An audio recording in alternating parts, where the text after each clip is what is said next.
Mga katuti. So dumating na yung ating in-order. Ngayon lang, gabi na. So baka bukas na natin siya i-unbox. Ay, hinuli mo na lang. Hindi kaya, no? Ano yan eh? Sa Iloilo ko pa kinuha yan eh. Eh, in-order eh, oh. Ano ba yan? Buong makina. Ah, okay na.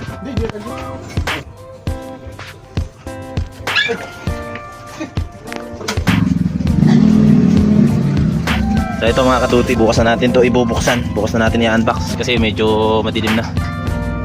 So para mas makita natin ng maayos. Yan. So inuli talaga ni JNT.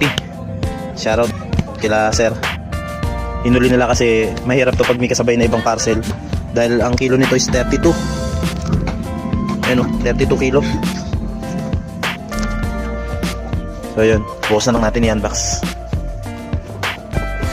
So mga katuti, di din tayo nagpa-bigel kahit gabi.